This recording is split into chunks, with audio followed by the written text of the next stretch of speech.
Welcome to this live chat facility tutorial. We have had a lot of questions recently about the chat facility and how to use it, so let's get into the video. The chat facility is built with students in mind, with a tool that doesn't need to be parent or teacher led.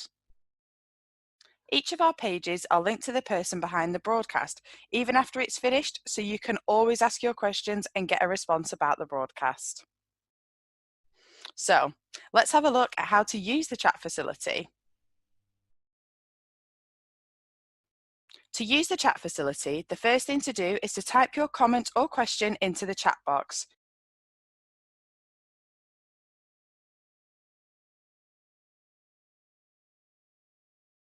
You can now enter your screen name. Your screen name will show when you type your question or comment. Now you will see the chat facility ask for your email address. As I mentioned before, each of our pages are linked to people from the organisation who can reply to your questions. You can enter your email address, which will not be shared with anyone, to get a direct response from the people behind the broadcast. If you do not want a direct response, then click the button at the bottom. People behind the broadcast can still respond to you if you don't provide your email address. This just means you may have to come back to the page to check the response. You can now speak to the people behind the broadcast and ask any questions you may have, or check out our partner pages to see the companies we work with who you can speak to right now about their current vacancies. You can also check out our careers page, which connects you to employers. Our live chat service is linked 24/7 to employers from a wide range of sectors, all waiting to hear from you. You can leave a question about how to produce a professional CV or how to prepare for interviews, anything work related, and one of our businesses will respond to you directly. You can also access a wide variety of live interactive broadcasts and video on demand with the live chat support on all pages. Now this bit is for the parents, guardians and teachers. The best bit about the live chat facility is that it is completely moderated, so you don't need to worry if your young person leaves a silly comment, as it will only show on their screen and no one else's. Another great thing about the chat facility is that it is GDPR protected, so no information is shared with anyone else. We will protect all email addresses and will never share personal information of the young people. If you have any questions about the chat facility or the Learn Live channel, please use the email us icon at the top of the page. Thank you, stay safe and stay tuned.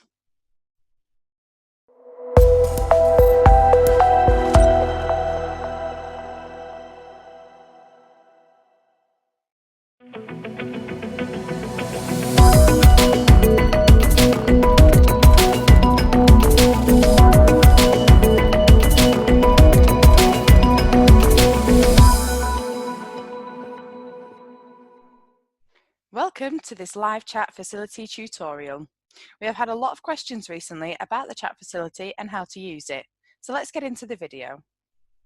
The chat facility is built with students in mind, with a tool that doesn't need to be parent or teacher led.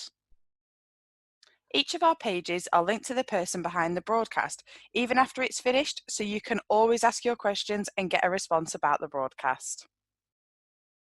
So, let's have a look at how to use the chat facility. To use the chat facility, the first thing to do is to type your comment or question into the chat box.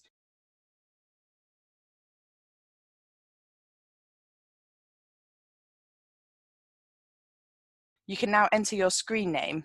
Your screen name will show when you type your question or comment. Now you will see the chat facility ask for your email address. As I mentioned before, each of our pages are linked to people from the organisation who can reply to your questions. You can enter your email address, which will not be shared with anyone, to get a direct response from the people behind the broadcast. If you do not want a direct response, then click the button at the bottom. People behind the broadcast can still respond to you if you don't provide your email address. This just means you may have to come back to the page to check the response. You can now speak to the people behind the broadcast and ask any questions you may have, or check out our partner pages to see the companies we work with who you can speak to right now about their current vacancies. You can also check out our careers page, which connects you to employers. Our live chat service is linked 24/7 to employers from a wide range of sectors, all waiting to hear from you. You can leave a question about how to produce a professional CV or how to prepare for interviews, anything work related, and one of our businesses will respond to you directly. You can also access a wide variety of live interactive broadcasts and video on demand with the live chat support on all pages. Now, this bit is for the parents, guardians, and teachers. The best bit about the live chat facility is that it is completely moderated, so you don't need to worry if your young person leaves a silly comment, as it will only show on their screen and no one else's.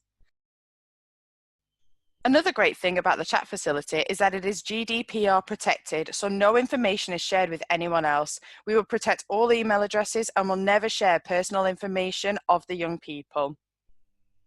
If you have any questions about the chat facility or the Learn Live channel, please use the email us icon at the top of the page. Thank you, stay safe and stay tuned.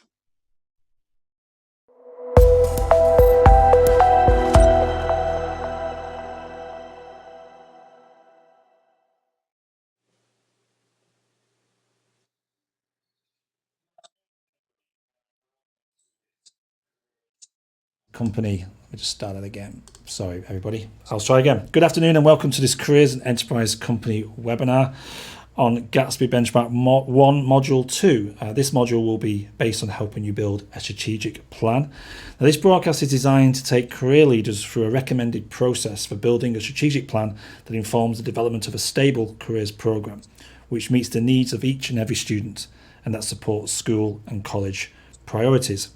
Delighted to be joined by Marie Jobson, who's the Area Education Manager at the Careers and Enterprise Company. Good afternoon, Marie. Hi, everyone. Good stuff. Great for you to join us. I know you're going to be answering any questions that people may have as well. But do you want to just sort of talk about how we got here as well, about the logistics of all of these broadcasts, if I may ask you to take that? It's amazing to see the chat so active already. It's really lovely to see everybody this afternoon. Thank you for bearing with us. As I've said previously, I said last week, this is really new to us to deliver in this way. We're really enjoying the experience with Learn Live, but I do appreciate there has been teething problems around registration. So thank you so much for bearing with us and for your understanding, and it's great to see everyone this afternoon. Yeah, we've got a good group of people on today, Marie. So we're just going to just remind people to use the live chat facility that's on your screen, and it would be great to find out where you're from as well. So if you don't mind, to test the chat facility, make sure it all works nicely, just tell us what school or college you're from and whereabouts in the country as well you're joining us from. It'd be great to know how far and wide this broadcast is going, and we can obviously, I'm sure, give a shout out. I just want to say hello to Pat Johns at a school very close to where we did the Aviation Live at Ashwood. I'm glad, Pat, you could join us. It was great to work with you and your team for the Aviation Live broadcast we did a few months ago. Seems a long time ago now, wasn't it, when everyone could get together, Marie? But there you go. Those days will return, I'm sure. So you've got some great presentations to go through. You've got 4 sets, so we're going to do breaks in between. We're going to have four sort of presentations from Marie, and there's going to be gaps where you can leave questions, and we'll answer those questions. So feel free to use the live chat throughout this broadcast. Get your questions, and Marie will take them in the gaps, and obviously at the end as well. So I'm going to invite Marie, if you may, to take the first part of this broadcast and give us the module aims and what we're going to cover during the next hour or so. Thanks, Marie. So today we're moving on from that 4-step process of creating a strategic plan If you haven't managed to access that webinar yet, please do have a look at the on-demand link that is available in the resource section. It is useful to look at that before this one. So we're looking today at building a stable and progressive careers programme, which does deliver on your vision and your strategic objectives of your strategic careers plan. The aims for today are for you to be able to define planned impact for your careers programme and implement a careers programme informed by your strategic objectives with progressive learning outcomes. So we'll start with planning for impact. It's always important to start with why we are doing something. The theory of change that underpins all of our activities at the CEC is based on evidence that high quality careers provision within schools, as measured by the Gatsby benchmarks, enables young people to develop personal attributes. These then form the building blocks to achieve positive outcomes in education and employment when young people leave us. This is essentially what careers is. It's about developing personal attributes for each and every student to achieve positive outcomes in education and employment. Under this definition, the impact of a careers programme does become a bit limited when it sits outside of the core business of a school or college. The aims and planned impact of a careers programme are often intrinsic to the purpose and ambitions of schools and colleges for their students overall. We talked in the last session about setting a vision for careers in your school or college. This is what will shape the outputs and the specifics of the positive outcomes in education and employment for your students. Please make sure as we go through this presentation that you have a copy of the guidance document to hand to support with building a stable and progressive careers programme. The document offers prompts to capture work referenced in the previous session in terms of just recording notes and thoughts that you'd had about the vision for your careers programme or the whole school or college vision, but also in recording your key strategic objectives following any work done on reviewing your current state of your careers programme. This is what will give shape to the content and what will steer your careers programme. So outputs from a programme of good career guidance include personal effectiveness, for example, self-belief, motivation, persistence, career readiness, for example, career planning, information seeking, work readiness, and also employability skills. These are all things that probably came up or will come up in a visioning process. And this process that we're looking at today is about how do you capture all that systematically and build it into a progressive careers programme. So let's start thinking about personal effectiveness and career readiness. What do you want students to know and understand in order to develop personal effectiveness and career readiness? You may have had thoughts already, please do share them on the chat, but this is a big question and it is one that needs careful reflection. As I said earlier, it should be informed and shaped by the work done in building an effective strategic careers plan. So the guidance document includes some examples and there's an example vision in there.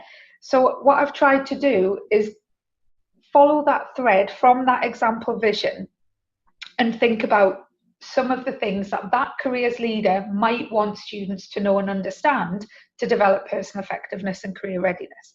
So the example flows. The example of the vision states that transitions are really key.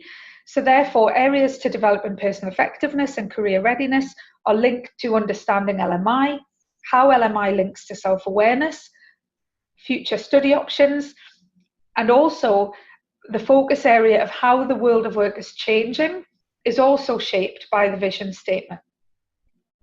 There is a space for notes on your sheet for thoughts now, but it can certainly be added to when looking at this, particularly in line with your strategic careers plan.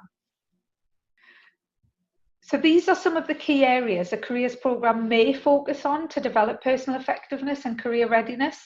Please share in the chat how your programme already supports students in these areas, but also note in the chat any areas that you don't feel we've covered in this list, particularly ones that link to your school's or college's particular vision.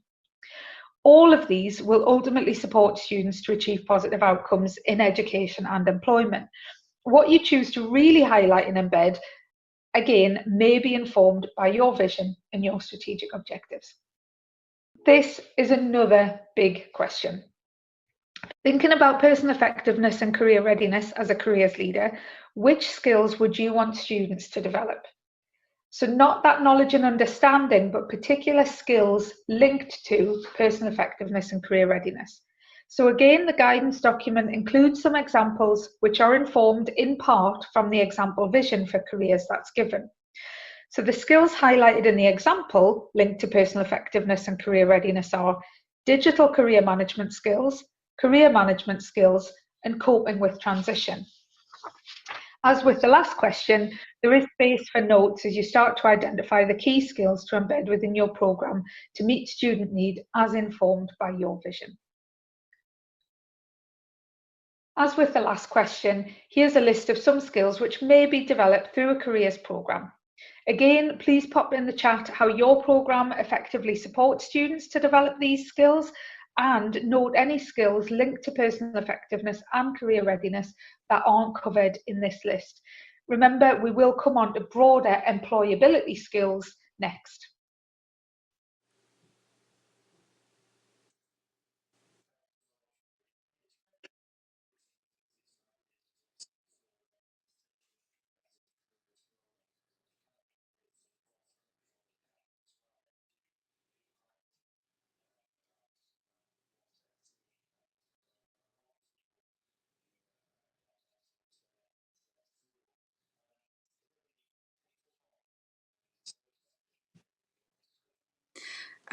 There is one just before we get into the serious business. Before I started, I meant to acknowledge Pat's comment about my map in the background. Thank you for the shout out for Time Mouth, Pat. It is I do really like my map wall. But back to the chat. What's really interesting, again, it's Pat who's made the comment. Is around that students knowing themselves and their strengths and weaknesses. I've just seen that comment come through. So in terms of what we want students to know and understand, if you haven't had a chance yet to look at the Work It video from Callum, who's got an apprenticeship at Aviva, he makes this point really, really clearly about students really knowing who they are, what they've got to offer, and then when you're covering LMI, it just makes much more sense because they can see themselves, they can position themselves within certain roles, within certain sectors, and know why they might be a good fit. So in terms of some of the things that we might want students to know and understand with regards career readiness, personal effectiveness, I think that self-awareness is really, really important. So that's brilliant to see that come through in the chat. Thanks, Marie. And just worth mentioning as well that the resources that you're going to discuss today, the slides and all the guidance, etc., is available on your website. It's also available on the resources tab as well below the video player. If you're struggling to find it, I'm sure Rachel and Kelly, I think, who's managing the chat today, is it from your side, Marie? Yeah. I'm sure they'll point you in the right direction and leave those links, if they're not already, on the chat as well. Yeah. Jenny's just mentioned there they have a recognition program at school linked to employability skills. I think that's what she meant to say there. Yeah, I think it's a really good point around the employability skills, Stuart, about the personal effectiveness and career readiness are definitely things that very much can come under a careers leader remit. You know, not anticipating that careers leaders will be responsible for the whole kind of suite of skills and knowledge and understanding about personal effectiveness and career readiness, but it can be in their plans. And I think it's Jenny's kind of teed us up. Employability skills obviously cannot just sit with a career leader, and we're going to kind of think about that in the next section. Definitely. There's a few more comments on that about resilience as well. Jackie makes the point, knowing they can change their minds, understanding their plans may and will change. That's a good point, isn't it? It's really good, yeah, around that career management and how they might cope with change, particularly, if we're thinking about how we're preparing young people to deal with this unpredictable situation that we find ourselves in. You could never anticipate a situation like this, but we can definitely build that resilience to deal with changing circumstances or kind of changes in careers. So I think that's one. And for some schools, if that's a real priority, going back to last week's session about what a vision might be and what key strategic objectives might be, it could be for some schools that's a real kind of thread around. It's really important that we build students' resilience. So yeah, really good point from Jackie. For sure. Okay, well, we're going to give people time to reflect on that. And now the next section is the planned impact and identify your key employability skills. So we're going to run through that, and then we'll come back to see what other questions may come in over the course of this broadcast. If you're ready, Marie, we'll for your next bit. Thank you. When thinking about which key employability skills you want students to develop, it is important to consider that this is part of a wider school or college responsibility. You may want to therefore consider the following questions. Are there key skills identified in your school or college development plan? Are there key skills identified in your strategic careers plan? Are there key skills identified in your LEP strategic economic plan linked to regional LMI? If you haven't seen the Skills Builder Partnership Framework, it may also be worth having a look at this free resource. The Skills Builder Universal Framework provides a national standard for teaching essential skills. It breaks each skill into steps, supporting progress for students of all ages and abilities, including these with special educational needs. At this point, I am going to stop again. I know it hasn't been long since the last break, but I just want to make sure that we're picking up any questions, any thoughts that you have about identifying the key knowledge and understanding that you think students will need around personal effectiveness and career readiness, the key skills that you think students will need around personal effectiveness and career readiness, and also the key skills that you think students will need to develop in terms of that broader employability skills.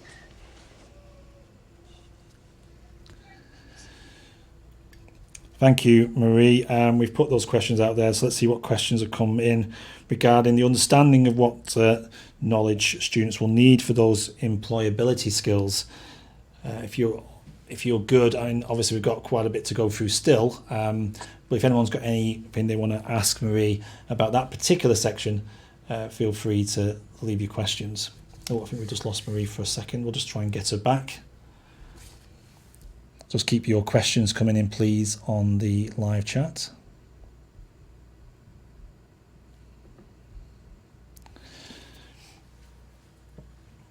So just a reminder as well, while we reconnect with Marie, that you'll be able to watch back the recording of this broadcast. It'll be available on demand on the Module 2 site and also on the on-demand site, which the guys at CEC will point you in the direction of that, so you'll be able to watch that back.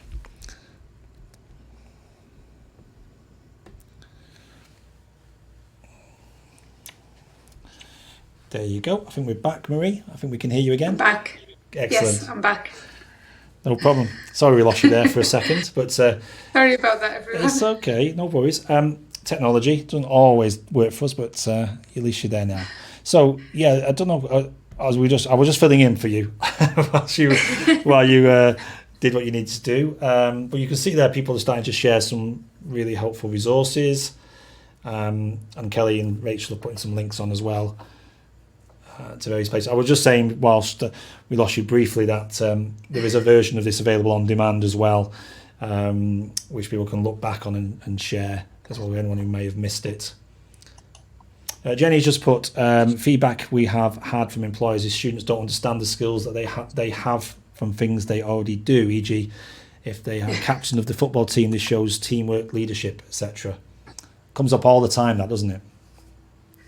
It is a really crucial one, isn't it, about helping students to recognise and then be able to articulate that just because something hasn't been developed in a specifically work-based environment that it's still an employability skill. So that is a really crucial one, isn't it, about not just allowing students to recognise their own skills, but then to be able to articulate them as well. And I think that is something that is teased out in the CDI framework about how do we actually help that recognition, that kind of awareness of a skill development, and then help students to articulate it in the context of an interview question and things like that. But it's a really good point.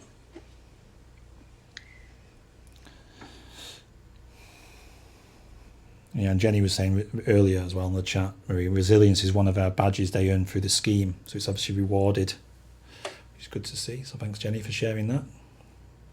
And I presume that it sounds like that's part of a whole school initiative, and I guess that's kind of where I was going to with that last section about the employability skills. It can't be something that is kind of covered. You know, you can't say, oh, I did a lesson on resilience in year 8, that's it, they're all resilient. That's something that's really got to be explicitly embedded, hasn't it, and built up so that students recognise it, but that's got to be a whole school kind of approach. So I love the sound of that students get that badge, and that it's kind of part of a wider thing. Yeah, Jenny's agreed with you and said, yes, I think especially skills from outside of school. There you go, you got a running commentary there with Jenny. Thank you, Jenny. Lisa's just made the point as well, which Kelly's referred to. Yes, this is why it's important to embed careers into the curriculum and into the language you use with young people in school. All good stuff, yeah. Absolutely. Lovely. This next section then, if I may, we're going to move on to, which is the learning outcomes and examples. We've got some example strategic objectives for Key Stage 3 and Key Stage 4. I think this will be an interesting bit and may get more conversation around this as well. So just to remind people to keep using the live chat and get your questions to Marie and the team. Kelly and Rachel are also on the live chat to help you and send you links to various resources, as well as, of course, the Careers Enterprise Company, where you will find all the resources that we're discussing today. So Marie, if I may, I'm going to ask you to go through part 3 of this broadcast. Thank you. We're moving on now to thinking about how you craft and write a learning outcome and a set of progressive learning outcomes to build a careers programme. So once that big thinking has been done in terms of identifying the relevant knowledge, understanding that students will need and which skills should be developed through your careers programme, we then need to craft this information into progressive learning outcomes per year group or per key stage. This slide includes some command words to start turning key knowledge and skills into learning outcomes. And it really asks you to think, what specifically do you want students to be able to do and understand in order to fulfill your strategic objectives and your vision? This will take time and thought to make sure that they are appropriate and that whole set of learning outcomes are progressive towards fulfilling strategic objectives and vision. I have included some examples in the guidance document, and there is a little bit of good news. The examples that I've taken are from an existing framework.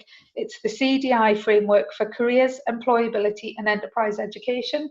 We will look at this a bit more closely after a reflection on the value of setting learning outcomes as a basis for a careers programme.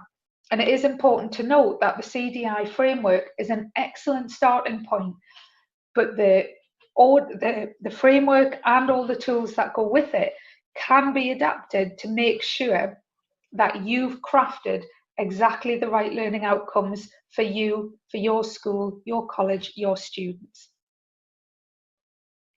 So just when thinking about writing and crafting learning outcomes, it's about making sure that they make reference to a strategic careers plan, a whole school or college development plan, that they are around developing the personal attributes and the career readiness, the knowledge, understanding and the skills to develop these, but also more widely that it's about developing the employability skills as a whole school or college, and that they are progressive and key stage related. So you can see in the example that the example strategic objective that was given was about ensuring that all students make effective and ambitious decisions about the full range of options available to them at key transition points. And that's something that is really quite uniform across schools and colleges. So an example learning outcome for Key Stage 3 might be about knowing how to identify and systematically explore options open to you at a decision point. In Key Stage 4, it's about building on that and being able to research education, training, apprenticeships and employment and volunteering options, including information about best progression pathways through to specific goals. So the two learning outcomes build on each other. So what are the benefits of learning outcomes within a careers programme? And I'm really interested to get a sense of your views on this in the chat. As we go through some ideas that might work towards answering this question, it's really important to add into the chat anything that you think we've missed or any comments or thoughts or questions that you have on this. One of the key benefits of having learning outcomes as a basis for a careers programme is that it shapes the definition of exactly what is careers in your school or college, and it allows this to be a shared definition and one that is easily known and understood. We've already explored about how learning outcomes help fulfil strategic objectives and vision. They give structure to these ultimate aims for your programme. They also allow you to do a gap analysis, look for gaps. Once you know what is covered and what is missing, then you can plan effectively to make sure that students develop the relevant understanding and skills to support positive outcomes in education and employment. Learning outcomes also ensure that a programme is progressive and that all learning builds on what has gone before and prepares for what is to come. And crucially, it also means that it can be easily communicated and articulated to a range of stakeholders. And this is something that we will revisit in the next module when we think about how to best present your programme. I've referenced the CDI framework. The CDI framework is a free resource available on the CDI website. It's accessible via the resource tab. It has mapped out careers education learning outcomes from Key Stage 2 to 16 to 19.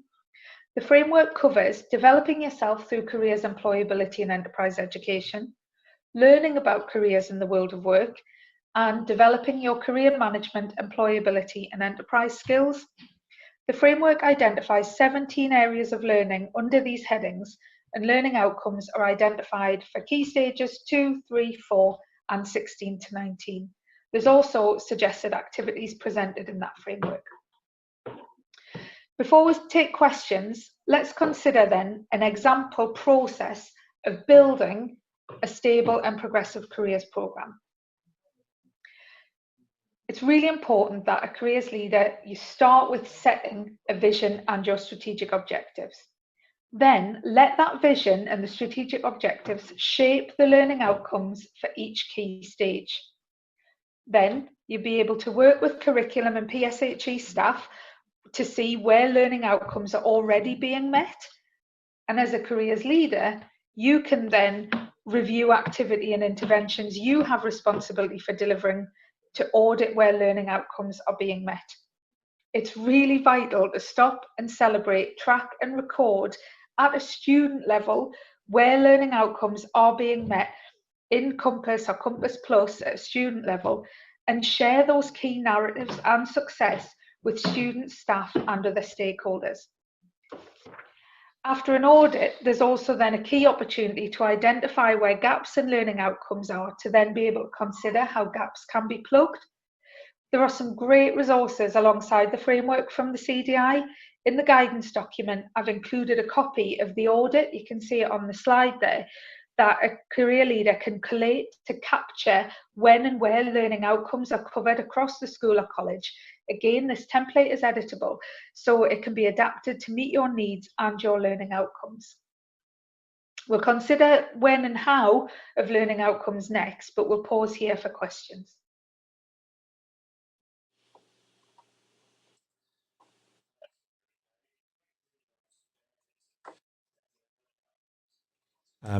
It's great to see the learning outcomes linking to the Progressive Careers Programme and those examples as well of learning outcomes. Some really great information there, so thank you for sharing that.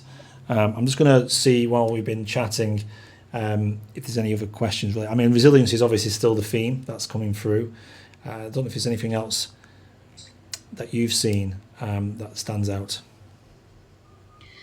I think just the most recent comment there from Anne, I absolutely agree in terms of this kind of whole way of thinking is about bringing people along with you. So, you know, if we kind of think about the content from last week around setting the vision and making sure that's known and understood where you're going, but also, as Anne says, kind of on a short-term basis, if we can just be clear with staff, this is the learning outcome, it's like, oh, well, that makes sense. I see how I can add value, I see how I can deliver that, and it really clarifies that definition of what careers is and reassures staff that it's something that probably has a lot of crossover with some of their learning outcomes that are in their curriculum areas, as Anne said. So I think, you know, it does appeal to kind of bringing staff along, and putting it in that format can kind of help. So it's a good comment from Anne. Yeah, and Pat's also said, can that audit be given to subject leaders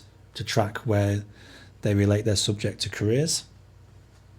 Yes, Pat, the audit that I've put in the guidance document is almost the one where the careers leaders bringing everything together. On the CDI website, there is a copy of one that would go directly to curriculum leaders for them to map out where they already cover. But it almost might kind of stimulate some thinking about, like how they could change delivery to kind of cover some of the, so it's a bit of a prompt document as well as an audit document, but that's available on CDI. Great. I think, Kelly's put some information up there as well from your pages, on the BM4 pages. Yeah. There's a lot of acknowledgement to what Pat said there. Thank you, Rachel. It needs to be easy and straightforward for them to use. Yes. Yes. And just people asking about the slides for today, yeah, they will be made available, if not already, on the Careers Enterprise Company website, so you'll be able to get a copy of these, along with all the resources that Marie has mentioned. And we'll mention as well, we've put the next section about delivery, which Marie's going to talk about that in a second. So yeah, don't worry, you're not going to miss anything. Resources are all going to be made available on the Careers Enterprise Company website. There's also a tab on this page you're looking at where you can also download resources as well.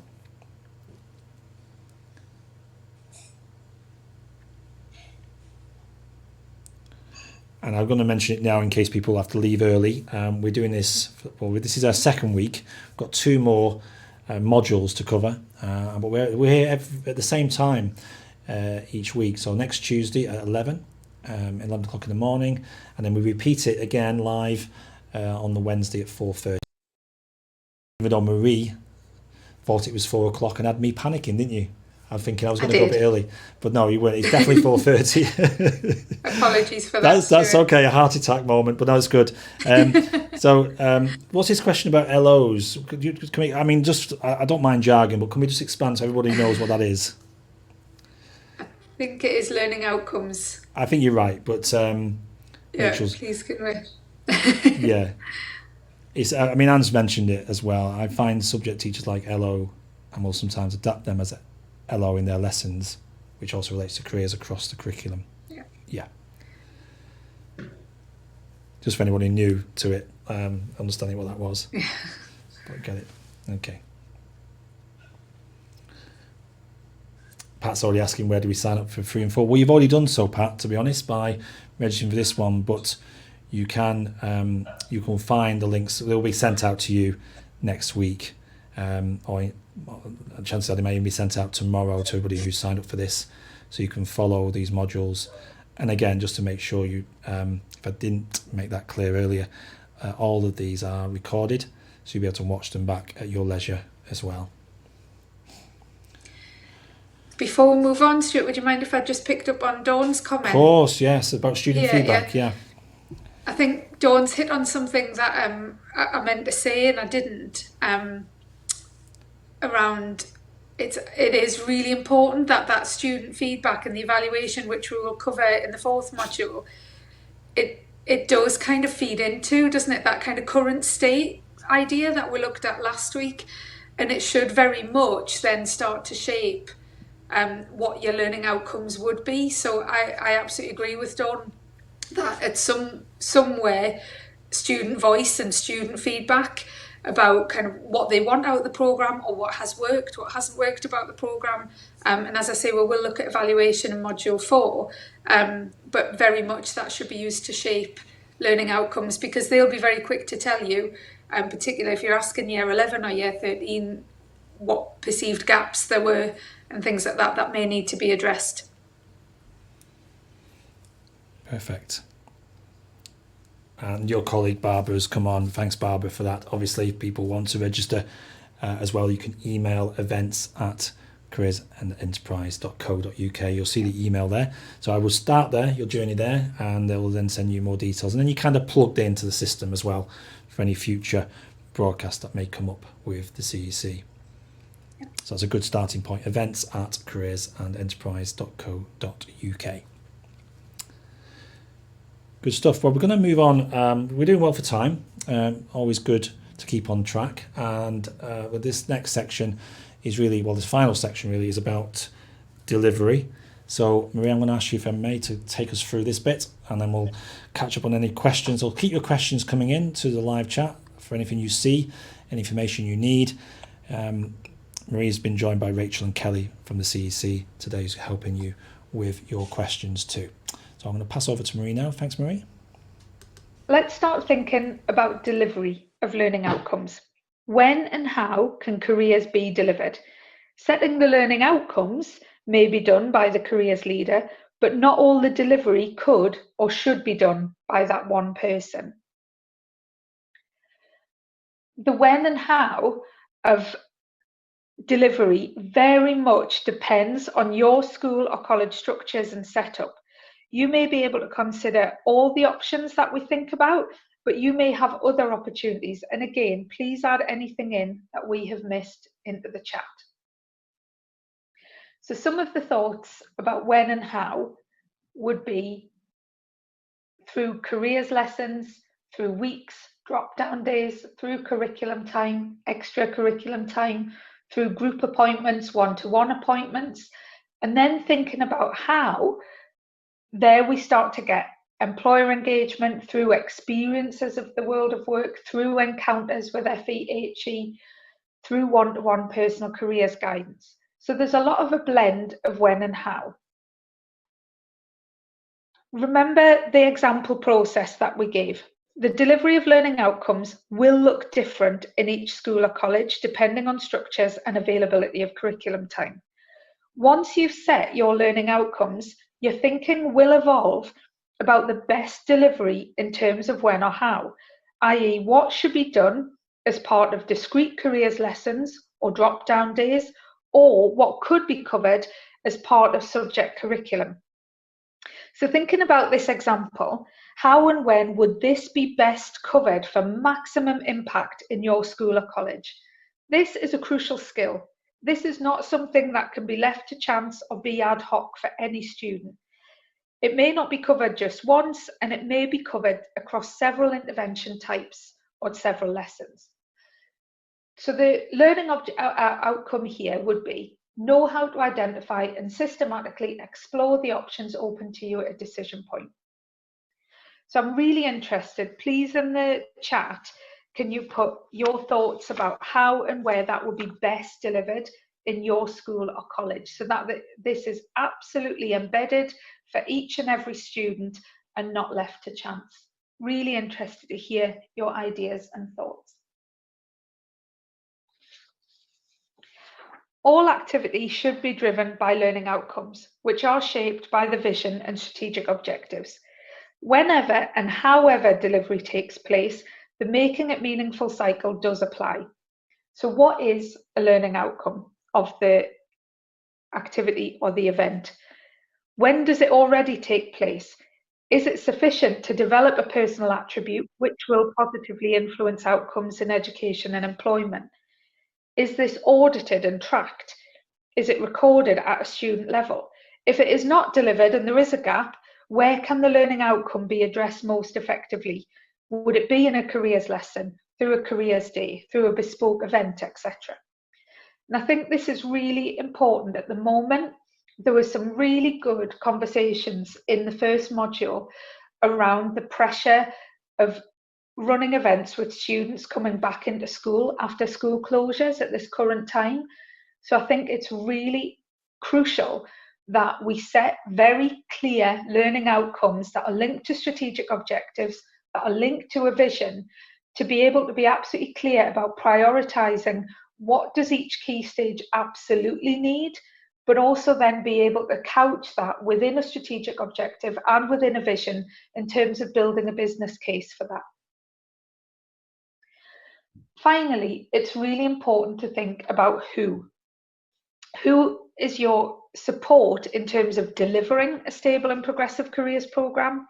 Some elements of knowledge and skills development can be covered by a careers leader or a careers team.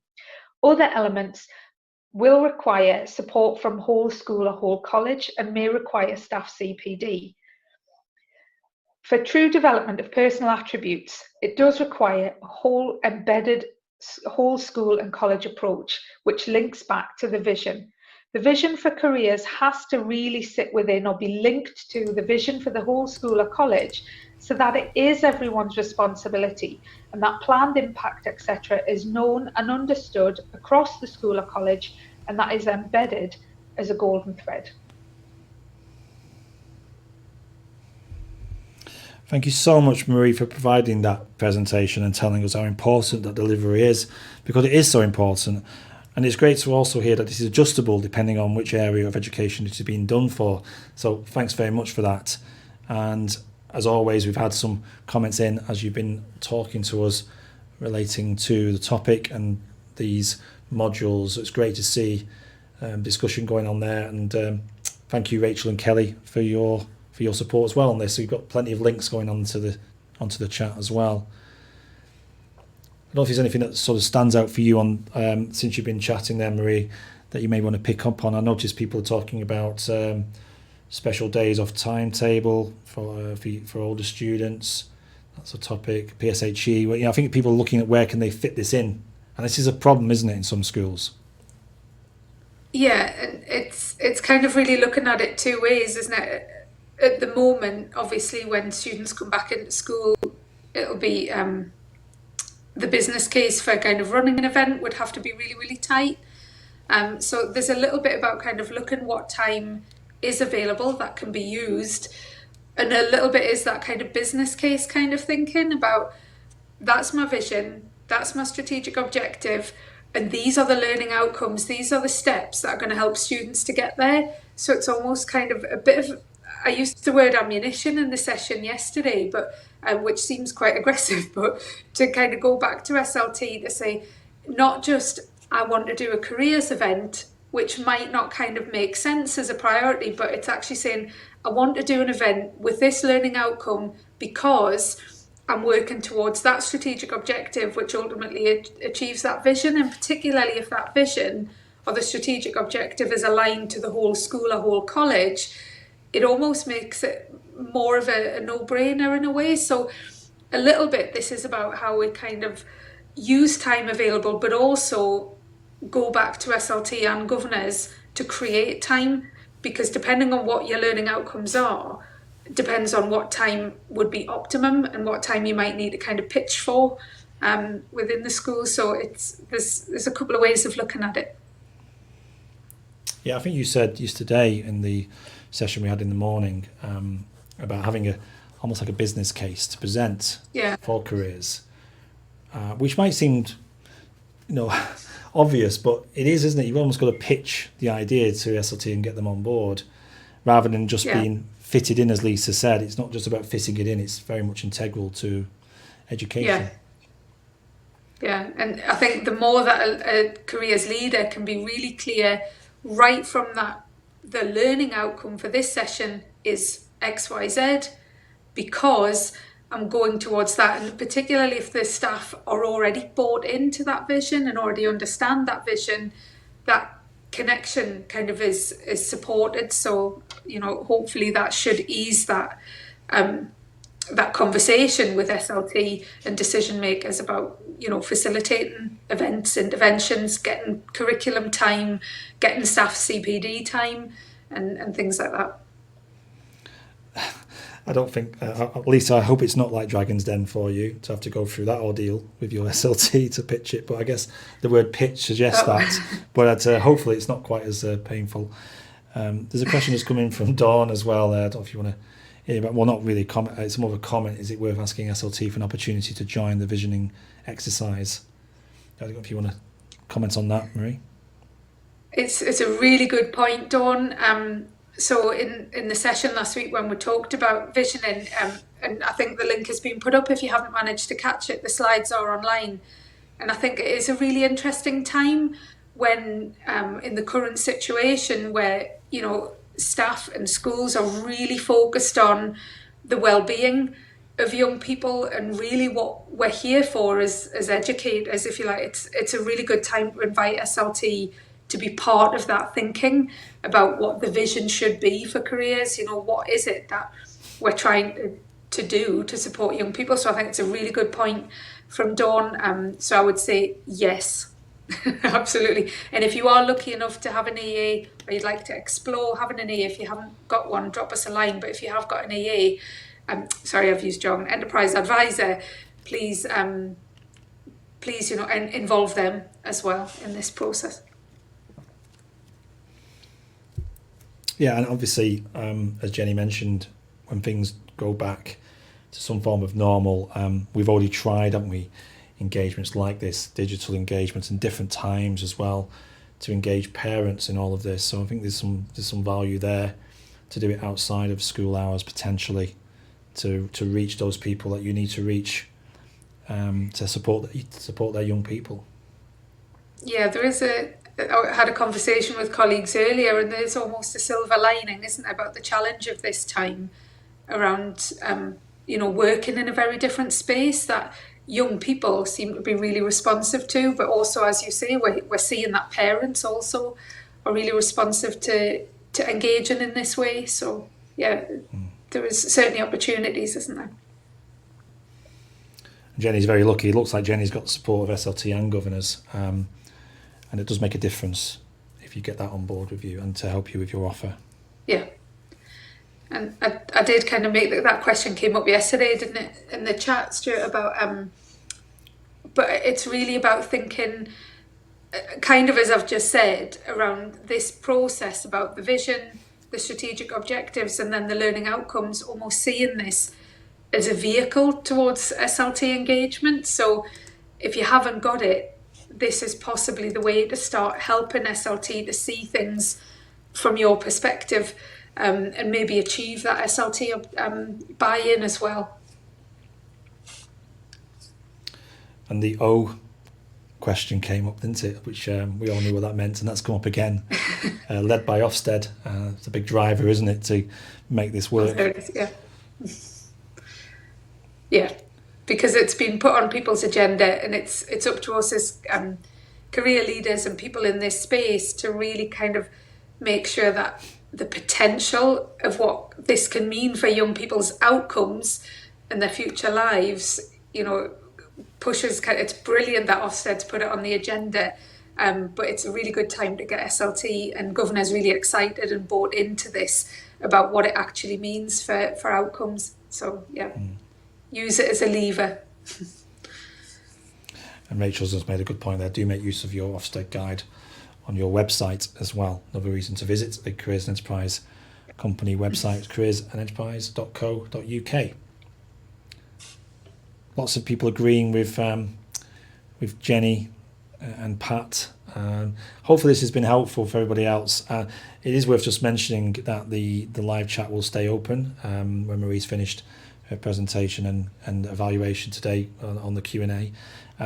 So you can keep chatting away. We're not going to close the chat, so you can keep that open and carry on. I know that people carried on. You stayed for a good 20 minutes after you'd left to get on with your day job, and it was great to see people sharing and that chat. Obviously, if you want to get hold of that, we can share that as well out as part of the FAQs, which I know you're going to present back to people who've been part of this so they can learn from what other people have done. And I think just thinking about the Ofsted conversation, And the SLT engagement, really, the next module, module 3, will really start to prompt us towards thinking about how can we present the programme. This is the nuts and bolts that we've covered today, like the absolute details, so that you know from your vision that you've got kind of all bases covered, if you like.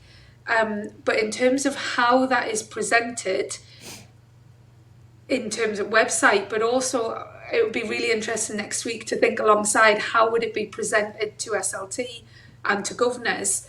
I think it's the next bit. So today is absolutely about kind of, have you got it there, nuts and bolts.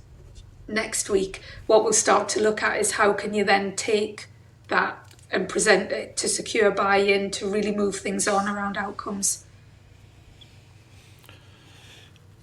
Thanks, Marie. And obviously, you're back next week, Tuesday 11 a.m. and Wednesday at 4:30 p.m. So we've got a couple of chances to join Marie and ask her questions live, as well as the guys from CEC who are joining us, people like Rachel and Kelly. I can't believe actually how quickly Kelly and Rachel type. I'm blown away by that.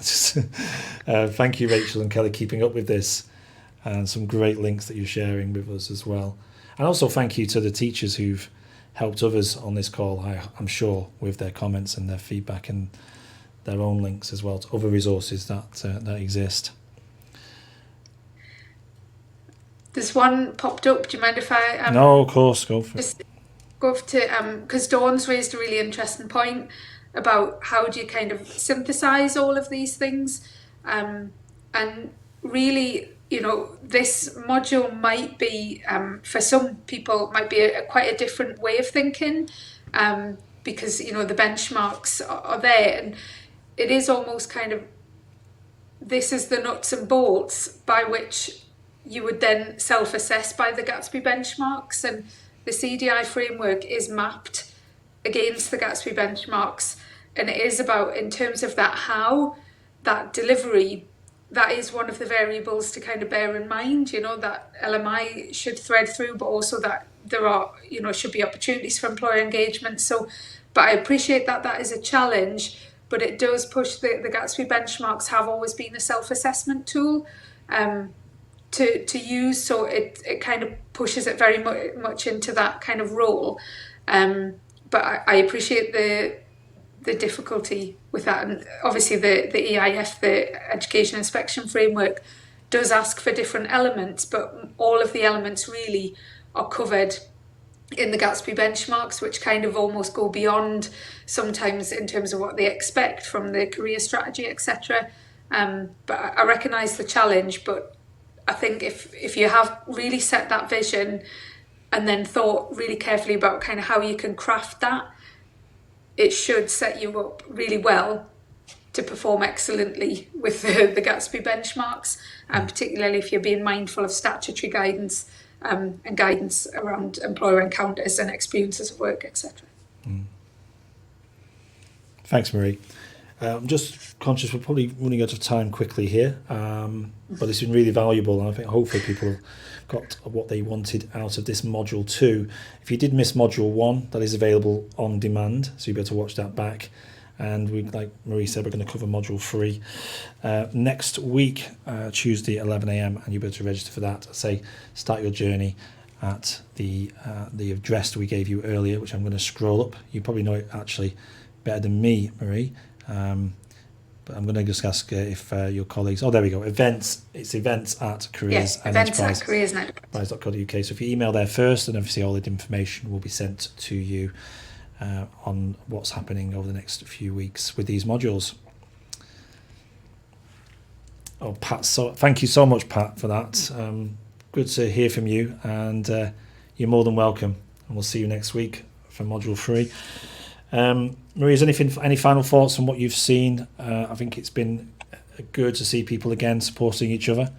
Lots of great information coming through. Yeah. And I think it is always fantastic, isn't it, to see the chat so lively, and see.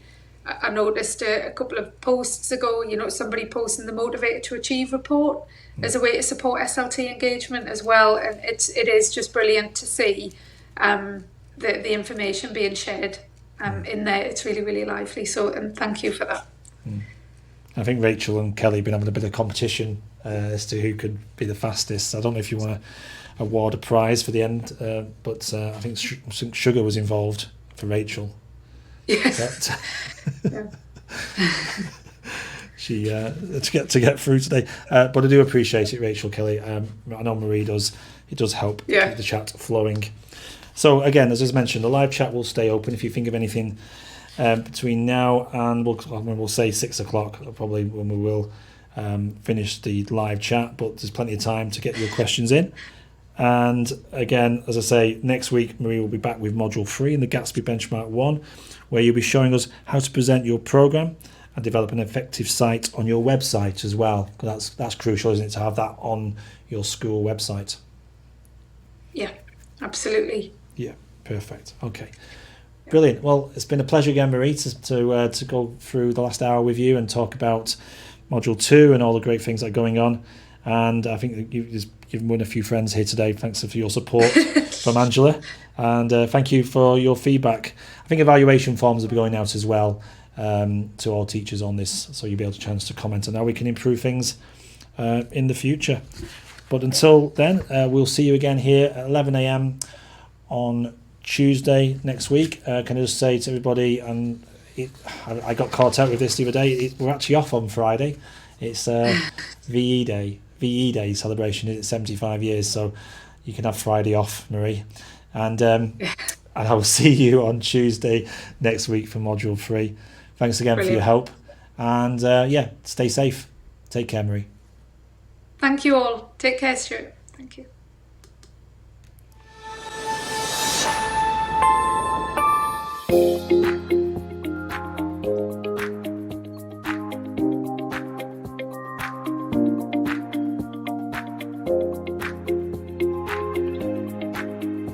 They don't really look for qualifications. They're looking for someone who's passionate, someone who seems quite driven and motivated to do what prep needs us to do.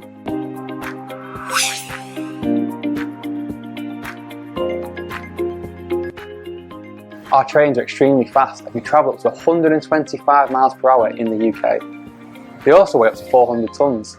It therefore takes over a mile for a train to stop once the emergency brake has been applied. That's the equivalent to 20 football pitches in length. Now, no train driver can see that far away, so if you're on the railway, you won't be able to stop in time.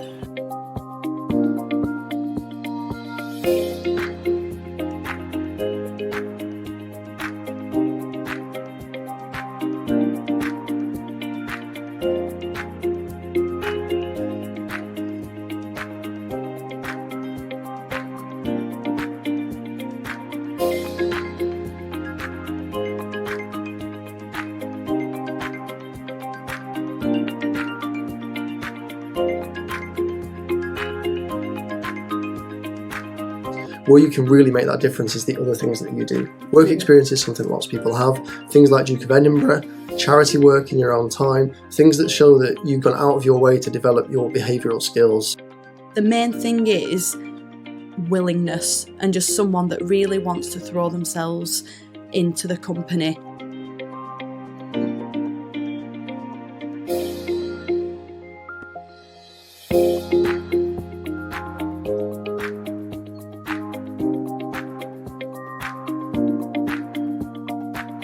The people that really stand out for me are those that are very well prepared. They present themselves and things like CVs and any experience they've had well, and just come across really positive and keen.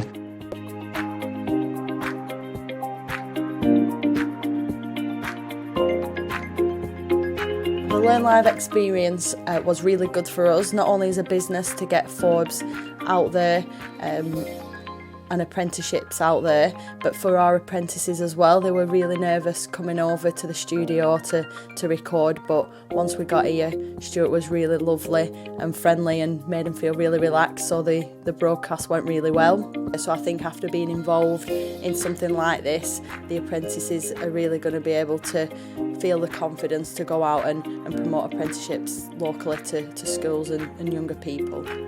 Hello, my name is Alex. I'm an apprentice for Nestle I recently did a Learn Live video Q&A. It was a fantastic session, and it was really great to be able to show some proper insight about the work that we get to do as an apprentice in Nestlé. Afterwards, Nestlé absolutely loved the post in work. Everybody knew about it. Everybody was asking how it went, and everybody was so impressed with the amount of reach that we actually got. Visibility about our talk, also about Nestlé, went to over 3,000 people across the UK and even some people in Vienna, Austria. Hi, my name is Max Trapani. I work for Pret a Manger. I'm a recruitment advisor for apprentices, recruiting apprentices into Pret. We were all quite nervous at the beginning. Then once we did it, it was easy. It was a lot of fun. We reached a large number of students. Afterwards, when we found out how many we did reach, we reached over 3,000 in one broadcast. My company was very happy. My boss was extremely happy. We didn't expect to hit that many people. And it was phenomenal. It's been great for Pret to reach out to students, and we've had a lot of interest in our apprenticeships since then. At Bentley Motors, we really enjoyed doing our activity with Learn Live, where we were able to reach thousands of students in different schools across the country. For me and my apprentices that came along to do the broadcast, it was a great experience. The team put us at real ease from the moment we got there, and we were really surprised at the amount of students we were able to interact with through the system. We normally do a lot of attraction activity locally, but this allowed us to reach a national audience and even an international audience, and reach out to lots of different students that we might not normally reach through our normal channels.